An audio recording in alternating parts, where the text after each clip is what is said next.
All right, welcome back to the Trauma Therapist Podcast. My name is Guy McPherson. My mission is to raise the awareness of trauma and to support and inspire new trauma therapists just starting out on the trauma-informed journey. I do that with my membership community, Trauma Therapist 2.0, my online courses and workshops, and the Trauma Therapist newsletter. If you're a therapist of any kind and you work with individuals who've been impacted by trauma, I invite you to head on over to my website at thetraumatherapistproject.com. That's thetraumatherapistproject.com. All right, let's get started. All right, Marty, are you ready? I am ready. All right, Here we go. So 5, 4, 3, 2, and 1. All right, folks, welcome back to the Trauma Therapist Podcast. Very excited to have as my guest today, Marti Smith. Marti, welcome. Thank you. Thank you. I'm so honored and glad to be here. All right. Appreciate that. So Marti is an occupational therapist who specializes in somatosensory activity recommendations. She's worked closely with Dr. Bruce Perry and the Trust Based Relational Intervention educators since 2010 to instruct organizations on how trauma impacts the sensory systems. She's created a web-based assessment tool known by the acronym KALMAR, based on the NMT model, which is Bruce Perry's model, that provides free activity recommendations based on behaviors reported by the caregivers. And I'm sure we'll get more into that. Her recent book is titled The Connected Therapist, Relating Through the Senses. It's a must-have resource for understanding how to rehabilitate sensory systems impacted by trauma. All right, Marti. Before we go in here, share with our listeners where you're from originally and where you are currently. I am originally from Indiana. So I grew up, parents were divorced. So Carmel, Indiana was mom's home and Greencastle, Indiana was dad's home. So there was kind of the suburbs of Indianapolis and then more out in the country and a little bit more rural Indiana. And then I graduated OT school and worked in the school systems in Terre Haute, Indiana, which is kind of on the Illinois border, and really learned how to work with a shoestring budget and not a lot of financial assistance and things like that. And so then met my husband online on eHarmony, and he moved me to Austin, Texas, because he works in tech. And tech for me was like a guy in his basement living with his mom. And so I was like, why can't you live in Indiana? He was like, there aren't jobs for me in Indiana.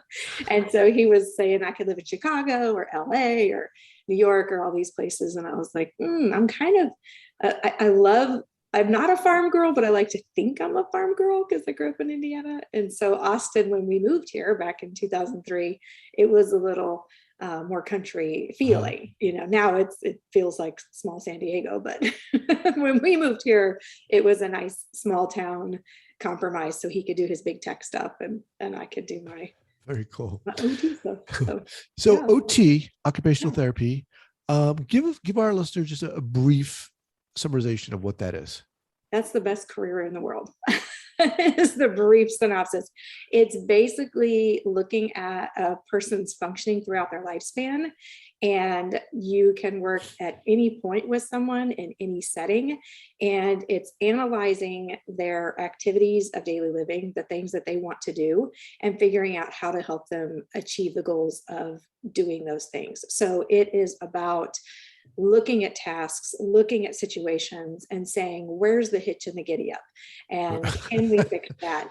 And can we move on? And, I tell people it's like nursing. You get a nursing degree, you could work at a school nurse, or you could be a medvac, and you wouldn't want your school nurse in your medvac helicopter, and you probably wouldn't want the medvac nurse at the school. And so OT is the same way. I specialize in sensory processing. One of my best friends from OT school is a hand therapist. You wouldn't want me working on your hand, and you probably wouldn't want my friend working with your child who has had trauma, right? So it's a lot of our continuing ed is what leads us into where we're going to go. Okay. But it's a very generalist field, and we do everything from working in the NICU to working with spinal cord injuries to working in the school systems, nursing homes. I personally work at a care farm, which is kind of an interesting field. I work with animals and plants, and I have a high population of people who are either foster or adopted, or they've experienced trauma in their background. Oh, And so they come to me because, you've read Bessel van der Kolk's The Body Keeps the Score. You've, talked about Bruce Perry's model, Dr. Perry's model of, the neurosequential, where you have to calm the brainstem and things like that. I live in the brainstem a lot, in that okay. limbic system. And so because of my trainings, I kind of use the animals and the land and nature and help calm those sensory systems so that the kids can then function in school, in their relationships. And, so I work on those base skills. Okay. a We're lot going of to times. dive more into that in detail, but let me Yeah. just Yeah. pause you for a second and say, I have a lot of respect for OTs. When I was working at a clinic in Northern California, we were assessing and treating young kids who were showing early signs of psychosis. Mhm. We had a team, a multidisciplinary team, and there were a couple OTs on there, and I was like, well, what's an OT? But What's the occupation of a kid? They don't work, right? excuse me. Yeah, but I tell you, I grew to really appreciate and respect the work that you folks do. So I just want to say that. Yeah. All right. Why OT? What got you there? Yeah. So my father is a physician, small town family doctor, and my mother was a middle school math and Spanish teacher. And so I loved, because my dad was in rural Indiana, everyone knew him. So, if you're ever with dad, people were talking medicine. And I loved the chatter. I'm fascinated by the human body. I love neuroanatomy. I loved gross anatomy, was one of my favorite classes, because I was like, oh, I get to feel all these muscles and see these structures and really understand how the body works. And love that. Several of my siblings did go into medicine and become doctors or physician assistants. And so we have a very medical family, but I noticed that a lot of them were tied to their beepers. And my own father was absent a lot because he was working so hard, Right, right. literally saving lives. And so I loved my mom's schedule of being a teacher and being off in the summers. And I like to scuba dive and I like to travel, and, I like to have that free time. And so I thought I would be a special ed teacher. And when I did an internship or a practicum in high school, I met some kids with cerebral palsy. And I thought, no, I love these kids. And I love trying to figure out how to adapt things so that they can be independent. And how can I make adaptive equipment, or just change their positioning, or use my body to, co-regulate with them and bring out, because back in the 90s, these kids were, somewhat trapped in their bodies, right? We didn't have the assistive technology that we do. We didn't have the strategies and the methods that we have now. And so for me, I fell in love with that population, and I was like, I want to unlock the minds of these Wow. children and So help how them. old were you when you I was realized 18. this? 18. That's Yeah. pretty amazing Yeah. to have, you said several of your siblings Yeah. Yeah. go into a field, because it's very easy to be swept away and be lured. Becoming a physician has a Oh certain yeah. Yeah. cachet Oh with it, yeah. right? But for you, I think, to say, wait a minute, it points to a certain level of self-awareness you had. Yeah. Well, and the other thing is too, I mean, it's a family practice. Like my father's practice is a family practice. Like a lot of the people that work there are the family. And what is interesting though is they do amazing things. And I love that my siblings all chose that path, and they're all brilliant, and they literally save lives on a daily basis. The two things though that I had that self-awareness, I guess, that you talk about, was I didn't like the hours. I didn't like going to the grocery store and having somebody ask me about the rash on their hand. Right. I didn't want that lifestyle where I was never off. Right. Yeah. And I also, they had so much pressure. I mean, people literally, they would come home and be like, I might lose this patient. And with occupational therapy, there are settings where we do lose patients, and that does happen. But for the most part, especially if you're in the school system, people don't die on my watch. And I really can only make people better for the most part. Now, there are things I could do that would hurt someone, but it would almost have to be intentional.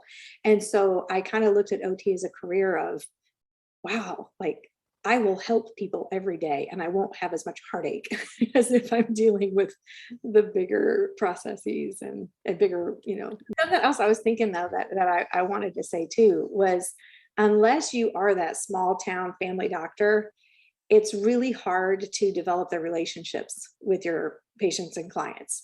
And that is something I do think my siblings do well, is they have good relationships with their clients. But in general, most doctors, they see someone for 20 minutes Right. and they are pressured to diagnose and treat and then get them out, and the turnover is very quick. Whereas with occupational therapy, I get an hour 3 times a week with these people for Right. 6 to 12 weeks. And so I really get to know them. I really get to know their families. I can go really deep in their care. And so for me, that was more appealing than the physician, where, it's quicker and there's more pressure to see more people. So you get into a program, occupational therapy program. Mhm. What happens? What do you start learning that starts to make these synapses go off for you? I started learning about sensory processing, and there was an element of, I think I have this. This explains a lot, like I don't like textures, and sounds Right. sometimes do bother me, and there's a name for that. And it's not just the name of when you're doing abnormal psych and you're like, oh, I have obsessive disorder. Oh, I have this. I have, like it's oh, I really do have this, And so that was fun for me to kind of learn why my body reacts the way it does to some things. And again, this is back in 1996. So we did not know near as much as we do about autism. We did not know near as much as we do about trauma. And so going through school, I really kind of prepared myself to work with cerebral palsy in the school system. And then I got into the school system, and that's when the bubble broke for me. And I realized, oh, I only have 2 kids with the diagnosis of cerebral palsy, and I have like 45 diagnosed as autism. And then it was like, if I'm going to be good at my job, then I need to lean further into the sensory systems and the sensory processing and what makes people behave the way that they do a little bit more, and more behavioral analysis. And at that time, applied behavior analysis was a really big deal. And I did some of it. I don't do as much now, but at the time, you're learning a lot of those systems. And, thankfully now I've moved more into the relational care and things like that. But I became really good with working with autism. And so, and it wasn't really my first choice, but once I started working with these kids, I really fell in love with them, and just the quirky, fun things that they say, and just really getting to know their families and just their intentions, Right. and being able to view the lens of, this kid isn't really trying to upset the teacher. Like, the kid's not even aware the teacher's in the room. This isn't personal at all, right? Right. Like, everybody thinks it's so personal, and it's like, it's not personal at all. Like, there's something going on in his nervous system that we need to investigate. And maybe if we calm down his nervous system, then he'll be more pleasant to be around, and he'll feel better in his body Right. too. And so that's when I started really leaning into autism and learning about that. And then that's how I found Dr. Perry. And, he asked me to bring that component to his trauma work in the neurosequential model of therapeutics. So, but Okay. Well, hang on. So I'm sure there's a story between you learning about Dr. Perry and him saying, come on over there's here. a really good story about that. You would love Okay. that story. Well, let's hear that. Well, first of all, so Yeah. where did you start? How did you start to learn about Bruce Perry? Well, he called me. Okay. That's where I learned about him. Okay. And he actually, my husband was working with the brother of Jana Rosenfeld, who's the co-developer, has worked very closely alongside with Dr. Perry to develop the NMT. So they needed a developer. They needed a software guy. And so Jana looked at her brother, and her brother was retired, but Rob, my husband, used to work with her brother. And so her brother was telling Jana, oh, Rob's the best software engineer ever, anywhere. And he happens to work in Texas. So call him up. So at the time I was having a baby, or I had a baby, and Rob starts working for this guy named Bruce Perry, who I've never met. And all I know is they're just spending so many hours on the phone, and they're building this metric. And so Rob would ask me, he would say, come look at this. This is sensory stuff. Like, I think you'd really get into this. And I was like, I'm a baby. Like, I have no interest in this. And he was like, well, he's talking about the brainstem, and Marty, you love the brainstem. Like, how should I pitch this to I'm gonna talk to Bruce tomorrow. How should I help him organize this? And I was like, I don't know, you can put this there or that there. And pretty soon, Dr. Perry was like, you seem to know a lot about the brain, Rob, not just like development, right? And he was like, oh, that's my wife. She's been kind of guiding. Oh my God, that's so funny. Things like that. Yeah. And so then he says, well, I want to meet your wife. And Rob was like, you need to meet my wife. And so Rob really tried to get us together. And I really didn't want to meet him. And this is all in my book too. And so I had a friend that was over who wanted me to work with her son, who was adopted. And because she knew I was good with the sensory systems, and Bruce happened to call at that time while I was working with them. And her name is Julie Corey, and she's real big into the trauma world. And so she goes, are you telling me Dr. Bruce Perry is talking to your husband at like 9:00 at night? Like right now? And I was like, yes, they do this all the time. She's like, you know who he is? So great. And I was like, no, I don't know who he is. I don't care who he is. Like, and she's like, you need to meet him. And I was like, I don't think I do, because I'm really busy. And so, and I was doing a lot of trainings. I was already traveling all over the country presenting on autism. And so anyway, Rob finally got the two of us together, and Bruce called me and he said, do you want to, he's like, I love the things that you're bringing, through Rob, and I need someone to help me with the activity component, which is OT, which is what you are. And I was like, yeah, but I'm really happy with where I am, and, all these things. And then he says, well, I do a lot of work in Australia. So I said, well, if you can get me to Australia, I will join your team. Wow. And I've taught in Australia using his model. And then it was like this awakening of, he gave me all the videos, and he says, okay, we're going to start this thing called the NMT. Everybody's going to watch all these videos. We're going to do these metrics. We're going to use your husband's, thing that, we developed together. And so I'm watching all these videos that you have to do the training, and it just wrecked me, because I realized how much of my own baggage, and I'm listening to all these things, and I knew development, I knew neuroanatomy, but the way he put it together of, if you've had this adverse experience, it's going to change things. And I've always thought of like strokes and head injuries and more static things later in life, but that early trauma affecting your growth patterns and things was a little eye-opening. Well, very eye-opening. Go if you are willing, just go there for a minute. What wrecked you specifically? What was it? I think because I did not have the most optimal upbringing. And when Dr. Perry would say something like, if the mother does XYZ, then the baby will do XYZ. And I had these moments of realization of like, oh my gosh, that's me. And then I would have these realizations of, and that's my child. And so not only could I see the things he talked about in my past, but I could see how I was replicating them with my own child. And it wrecked me, because then, here I am, we're a very well-to-do family, white suburbia. There's no trauma, with us, and the baby was wanted and all these things. And yet, by some of Bruce's standards, like my own kid could have, quote unquote childhood trauma. I had a difficult birth. I had, I won't get into too much of my story here, but, there were a lot of things that he would talk about that I could relate to that I never considered as trauma, and it gives me this empathy of working with these parents who have these kids who had poor birth stories, and it was not intentional at all, and as I'm leaning more into foster and adopt and things like that, much of it isn't intentional. And that changed my view too of, shaken baby syndrome. I've worked with kids with shaken baby syndrome, and I had such judgment for those parents of, why would you shake a baby? Like, that's terrible.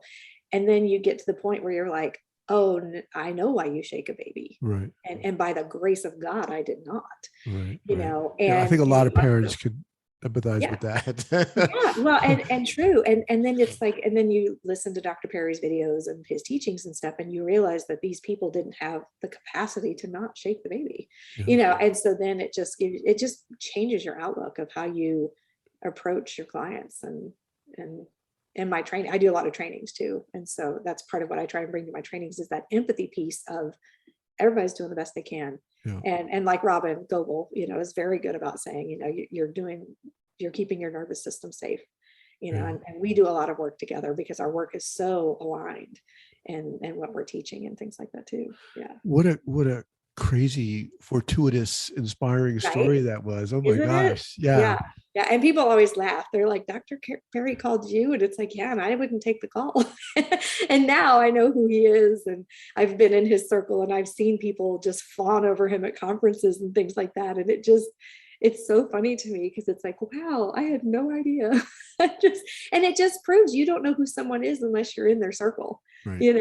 Right. And so my daughter laughs and teases me because she's like, my mommy's really famous, but she can go to HEB in her pajamas and nobody knows who she is.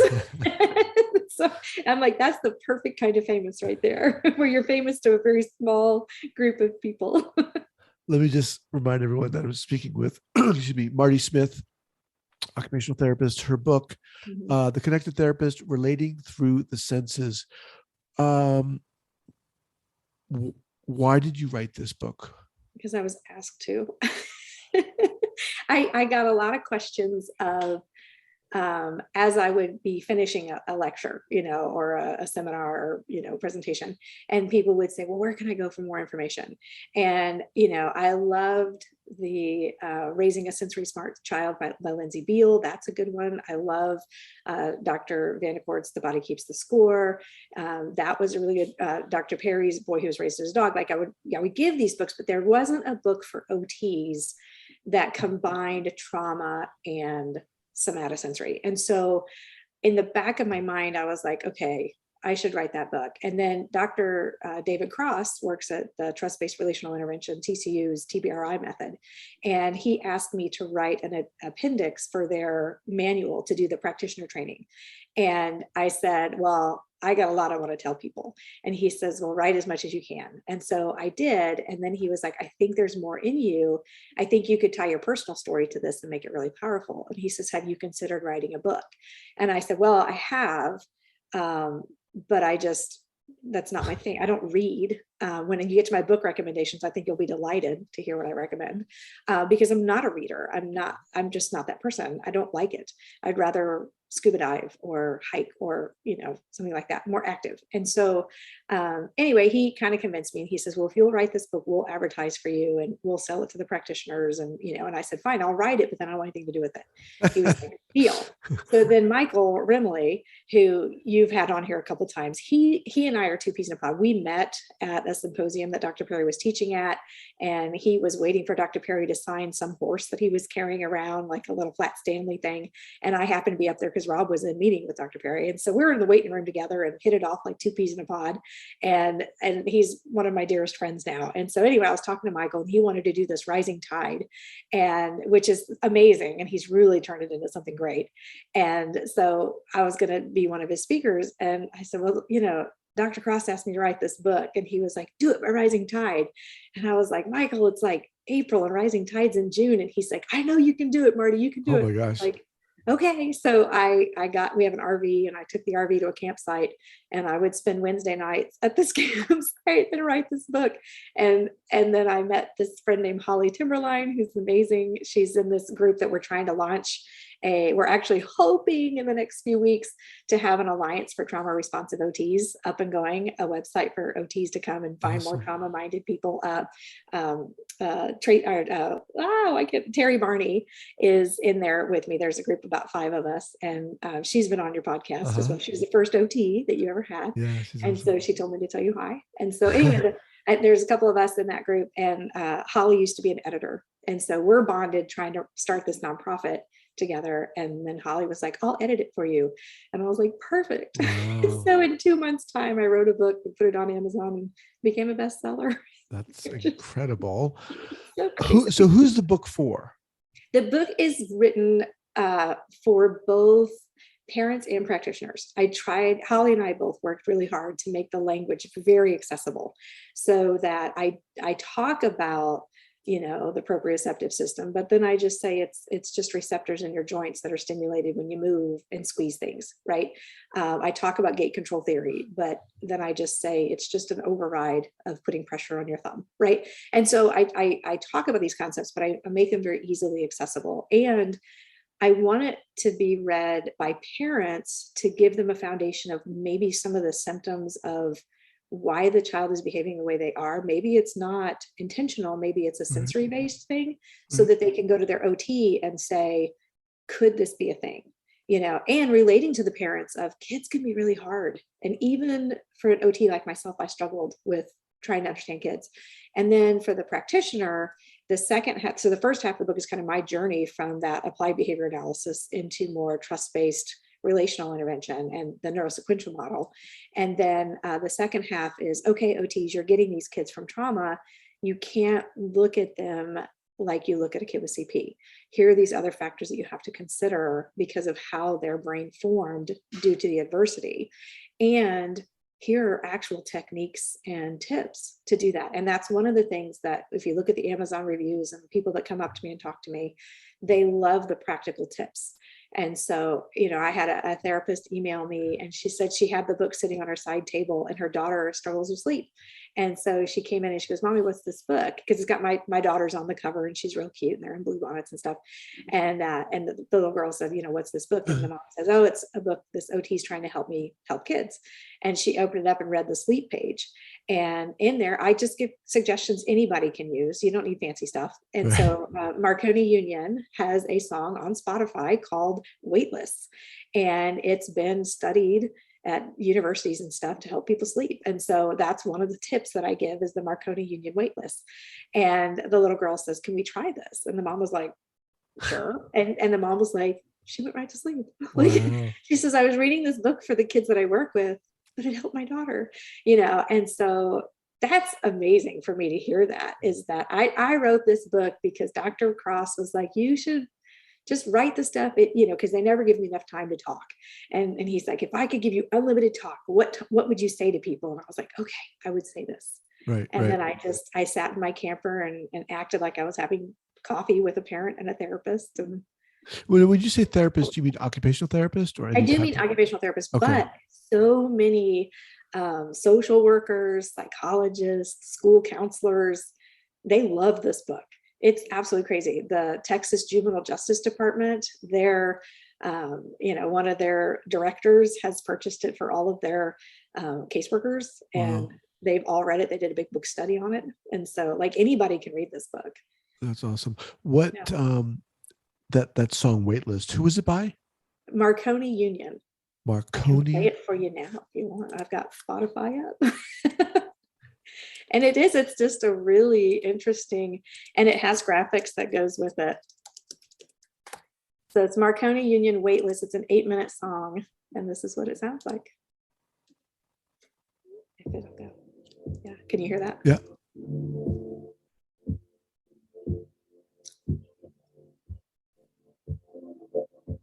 So it has a build up. Uh-huh. But do you feel the heartbeat? Yep. In that? But the heartbeat is kind of that 60 beat per minute. And so if your mind is racing and you're thinking of things, then your heartbeat's going to speed up. Right. And what happens when you play music that matches your heart, like that has a lower beat, your heartbeat will sync to that. And that's why music is such a motivator. And when you're trying to do something, you'll put in music that has a certain tempo, and then you'll feel a different way. So if I wanted kids to clean up their room, I wouldn't come in and be like, clean up, clean up, it's clean up, you want to get the energy going. And so that's one of the things I talk about in the book. And I'm not trying to sell the book. I've paid the cost of my book. I don't care if I sell another book ever. I'll give you a free one if you meet me in person. But it's that I want people to understand, like, if you listen to Lady Gaga, it's going to evoke a feeling in you. Right. And that's a really simple intervention to do with somebody.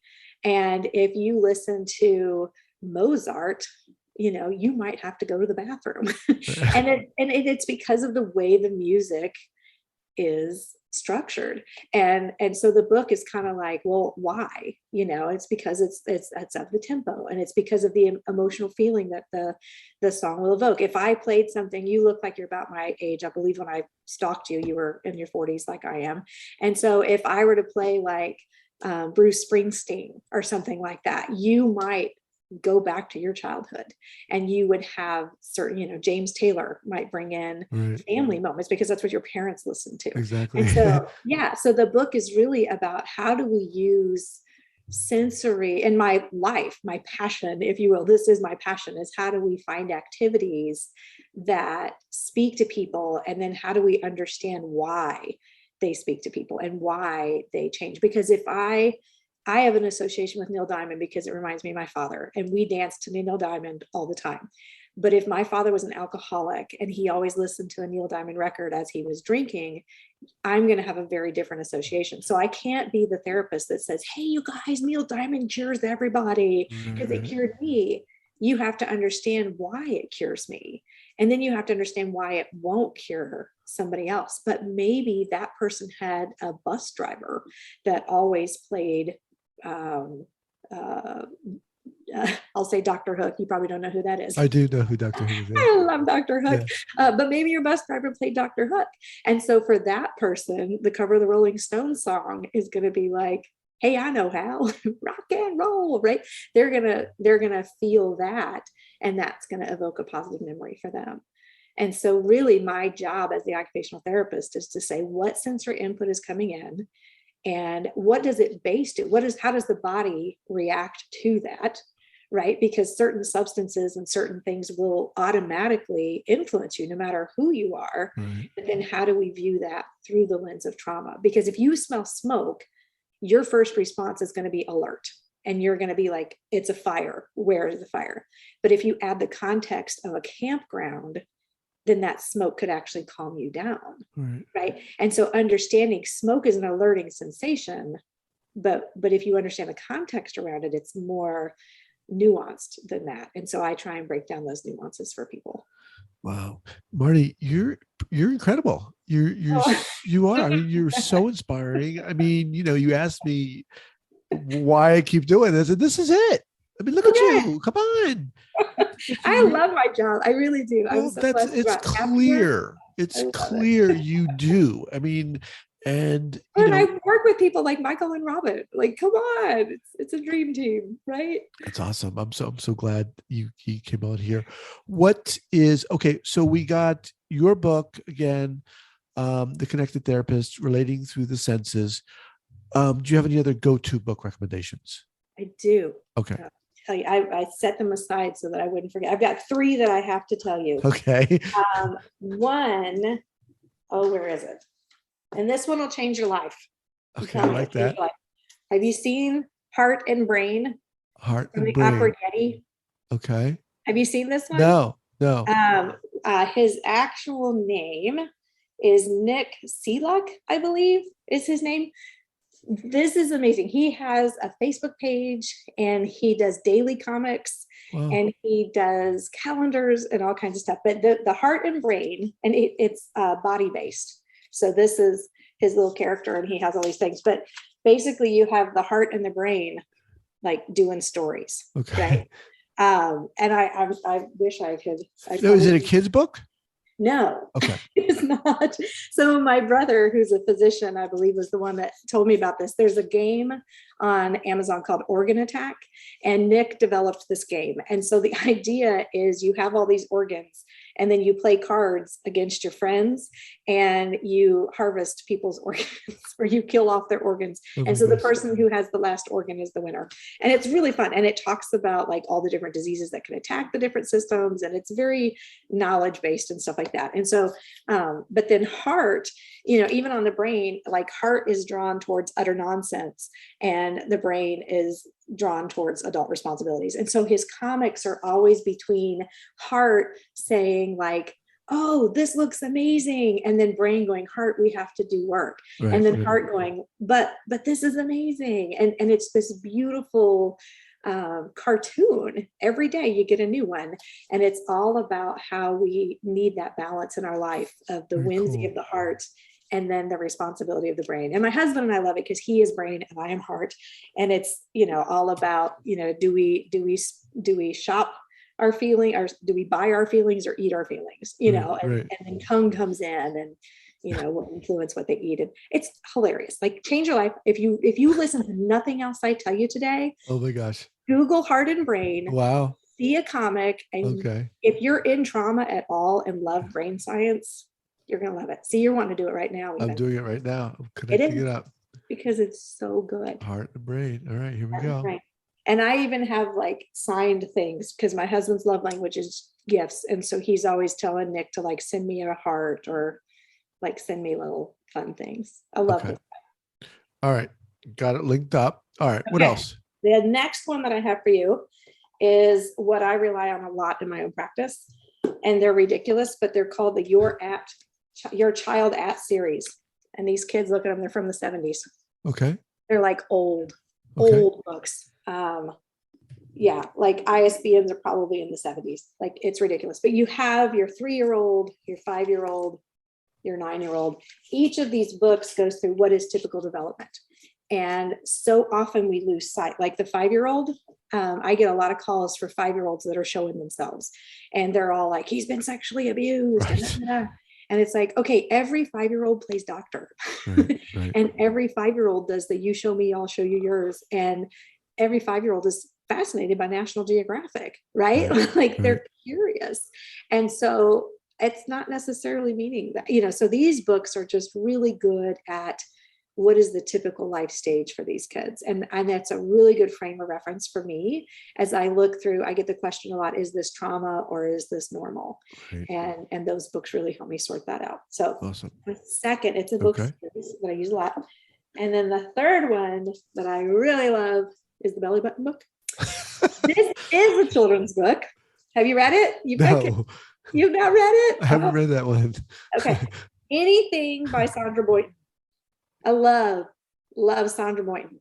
And this is a little delightful book. It's a children's. You can see how ratted and tatted it is, because I read it to my kids all the time. And I read it to anybody that'll come to my house.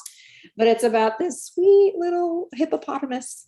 It's this tiny hippopotamus has something small to say. And if we're very quiet, she'll say it right away. Listen. And then the hippopotamus goes, beep-o.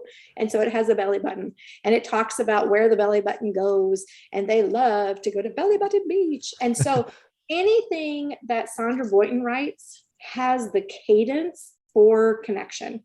And it has that rhythmosity of snuggling with the child and having it be like, this tiny hippopotamus has something small to say, and then you lean in and then you do the little beep. And so it's just this delightful dance of rhythm and serve and return. And I live a lot in the like be high arousal and then be low arousal, and so we want kids to be able to be really excited and also be calm. And the kids I work with, they get stuck and they're really excited, or they get stuck and they're really calm. And so to teach them how to move through that rhythm is very important. And so Sandra Boynton is one of my favorite authors, and any of her books are just delightful in their rhythm, and she's got songs that go with them and all that.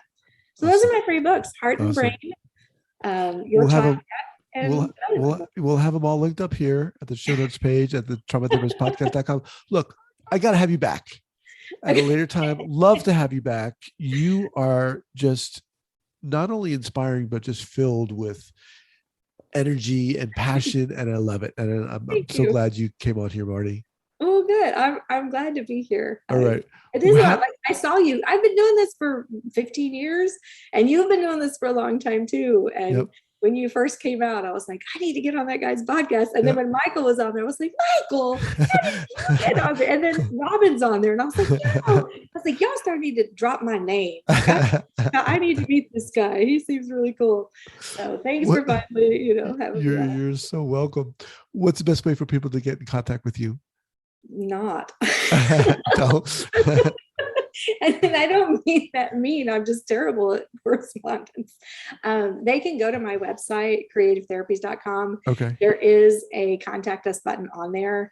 And that is me. When they hit contact us, it is me. I don't have any staff or anything like that. So, but I also tell people, be the squeaky wheel and keep contacting me, because unless I'm expecting something from you, probably the third time is the charm. Okay. And if you're persistent, then I'll get back with you. Marti, thank you so much for doing this. You're amazing. Well, thanks for having me. I appreciate All right. it. We'll be in touch.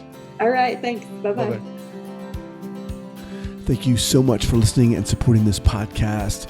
And if you'd like to join the hundreds of other therapists who are each month keeping up to date and informed and inspired about what's going on in the world of trauma, I'd love to invite you to head on over to the Trauma Therapist newsletter.